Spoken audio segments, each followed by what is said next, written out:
వి gold trusted gold buyers మీరు తాకట్టు పెట్టిన బంగారాన్ని విడిపించి ఈ రోజు ఉన్న మార్కెట్ ధరకు కొనబడను 7771077220.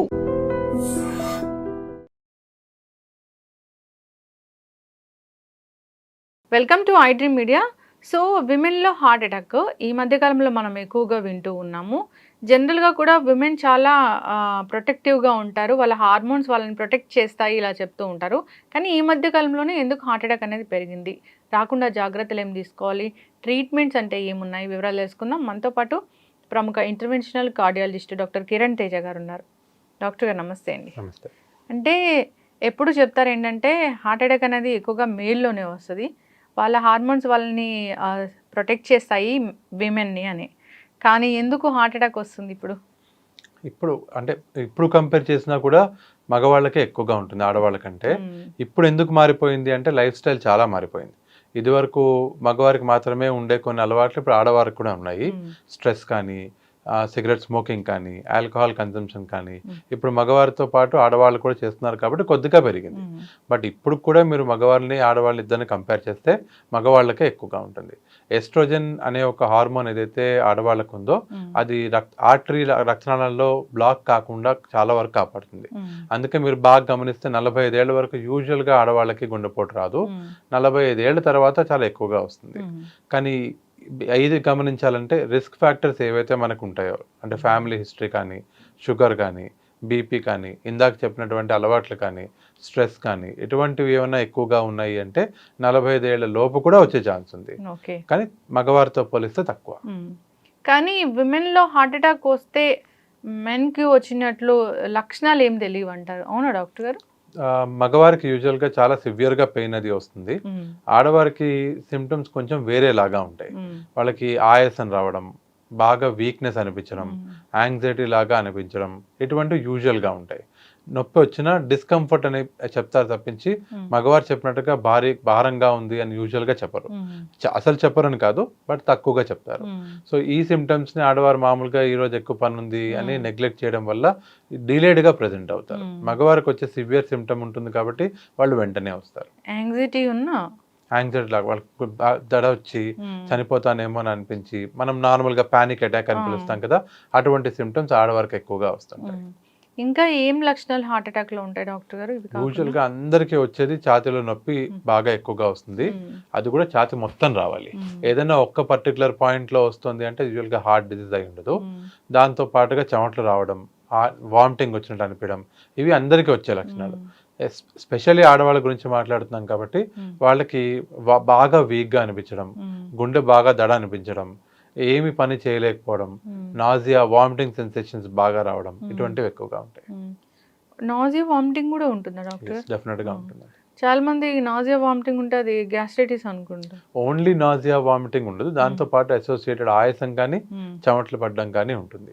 బట్ ఓన్లీ కడుపు నొప్పి, నాజియా వామిటింగ్ తో వెళ్ళి గుండె జబ్బు బయటపడిన వాళ్ళు చాలా మంది. అవును, ఇలా గ్యాస్ట్రైటిస్ అని దాన్ని ఇంట్లోనే ట్రీట్మెంట్ తీసుకుంటూ ఉండే వాళ్ళకి హార్ట్ అటాక్ వచ్చిన వాళ్ళని కూడా మనం చాలా మంది ఉన్నారు. ఎస్, చక్కగా చెప్పారు డాక్టర్ గారు. ఇప్పుడు ఉమెన్ తన హార్ట్ హెల్త్ బాగుంది లేదా తెలుసుకోవాలంటే ఎన్నాళ్ళకి ఒకసారి టెస్ట్లు చేయించుకోవాలి, ఏ ఏజ్ నుంచి చేయించుకోవాలి? 40 ఏళ్ళు పైబడిన ఉమెన్ అయినా మెన్ అయినా ఒకటే గైడ్ లైన్. సో 40 ఏళ్ళు పైబడిన వాళ్ళు సంవత్సరానికి ఒకసారి మొత్తం చెకప్ చేయించుకోవడం మంచిది, ఇంక్లూడింగ్ టీఎంటీ కుదిరితే.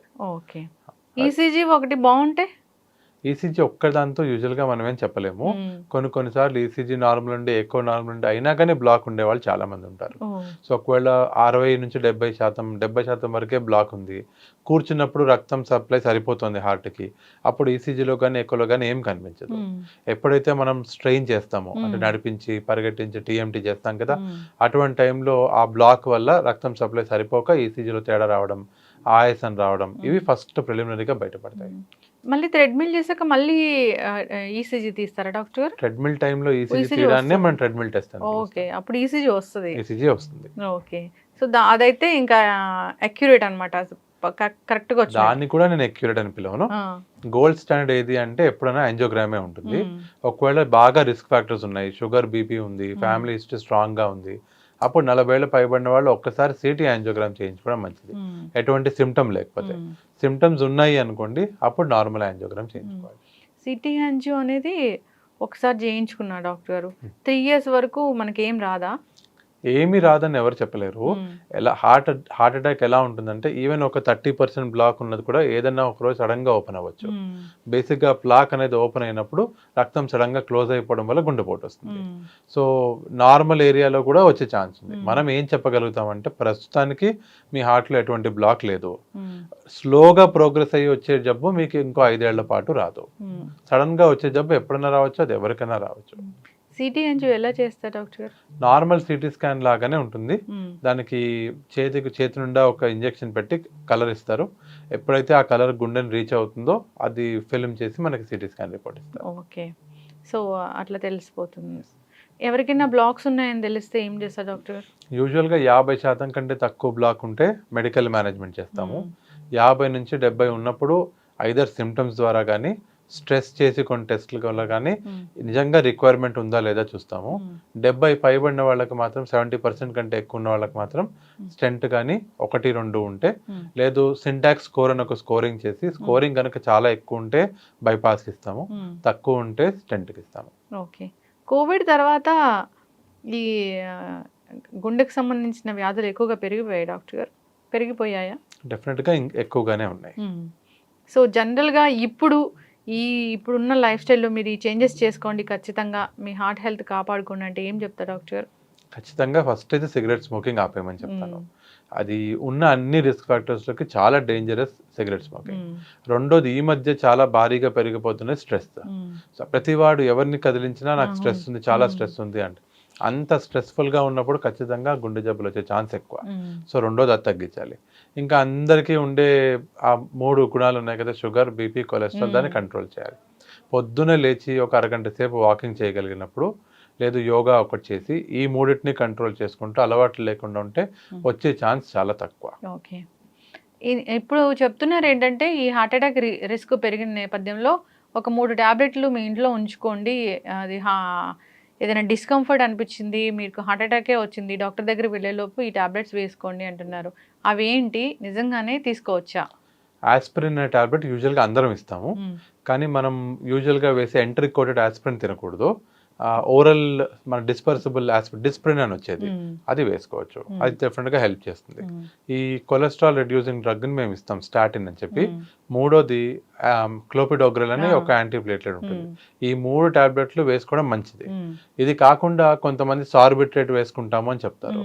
ఈ సార్బిట్రేట్తో వచ్చిన ప్రాబ్లం ఏంటంటే గుండెపోట్లు 2 రకాలు ఉంటాయి. ఒకటి గుండెకి ముందు వచ్చేది, ఒకటి గుండె కింద భాగం వచ్చేది. ఈ కింద భాగం వచ్చే గుండెపోటు ఏదైతే ఉందో దానివల్ల బీపీ చాలా లోగా ఉండి వస్తారు. ఈ సార్బిట్రేట్ పెట్టిన వెంటనే ఆ బీపీ ఇంకా తగ్గిపోయి పడిపోయే ఛాన్స్ ఉంటుంది. సో అన్లెస్ మనం యాంజియోగ్రామ్ చేసి బ్లాకేజెస్ ఉన్నాయి, సార్బిట్రేట్ వాడని చెప్తే తప్ప యూజువల్గా వాడకపోవడం మంచిది. పైగా దానివల్ల నొప్పి తగ్గుతుంది కాబట్టి గుండెపోటు వల్ల ఎఫెక్ట్ ఏం తగ్గదు. బట్ ఇందాక మాట్లాడిన ఆస్పిరిన్ కానీ, క్లోపిడోగ్రెల్ కానీ, అటార్వాస్టాటిన్ కానీ, ఈ 3 టాబ్లెట్లు ఏ డాక్టర్ గారు మీకు గుండె జబ్బు ఉందని కనిపెట్టినా వెంటనే వేసుకోమని చెప్తారు. దానివల్ల మార్టాలిటీ బెనిఫిట్ ఉంది. ఎస్, చక్కగా చెప్పారు డాక్టర్ గారు. సిపిఆర్ అనేది హార్ట్ అటాక్ వచ్చిన వాళ్ళకా లేకపోతే అన్కాన్షియస్లో ఉన్న వాళ్ళకా? ఎప్పుడైనా సరే హార్ట్ స్టాండ్ స్టిల్ అయింది అంటే సిపిఆర్ చేయాలి. హార్ట్ అటాక్ వల్ల సడన్ కార్డియాక్ అరెస్ట్ వస్తుంది, కానీ అన్ని సడన్ కార్డియాక్ అరెస్ట్లు హార్ట్ అటాక్ వల్ల మాత్రమే రావు, వేరియస్ రీజన్స్ వల్ల వస్తాయి. సో దేని వల్ల వచ్చినా సిపిఆర్ స్టార్ట్ చేయాలి. ఓకే, ఎస్, చక్కగా చెప్పారు డాక్టర్ గారు. ఏ హాస్పిటల్లో మాకు తెలిసిన డాక్టర్ అక్కడ హాస్పిటల్లో ఉన్నాడు అక్కడ దాకా వెళ్ళడం అనే కన్నా ఏది దగ్గర ఉంటే ఆ సెంటర్కి వెళ్ళడం మంచిది. నిజంగా గుండె నొప్పి బాగా వచ్చింది, దగ్గరున్న హాస్పిటల్కి వెళ్ళాలి. ఎందుకంటే టైమ్ ఈజ్ మజిల్ అని పిలుస్తాము. సో టైం కనుక మీరు తక్కువగా పెట్టి వెంటనే డాక్టర్ గారు గుండెపోటు వచ్చింది, దీనికి ఎమర్జెన్సీ యాంజియోగ్రామ్ చేయాలి అన్నప్పుడు వెంటనే చేయించుకోవాలి. వేరే డాక్టర్ గారి దగ్గరికి వెళ్ళడం అది చేయకూడదు. ఎలెక్టివ్గా ఉండే అంటే నడిస్తే వచ్చే ఆయాసం కానీ, లేదు మెల్లగా నొప్పి ఉంది, లేదు బ్లాక్ 70% ఉంది, ఫ్లోయింగ్ ఉంది, అప్పుడు మీరు ఆగినా పర్వాలేదు. ఎస్, చక్కగా చెప్పారు డాక్టర్ గారు, చాలా చక్కటి ఇన్ఫర్మేషన్. జాగ్రత్తలు తీసుకోవాలి. మీరు అన్నట్లు ఈ ఆల్కహాల్, స్మోకింగ్ ఇలాంటివన్నీ కూడా ఖచ్చితంగా మానేయాల్సిందే.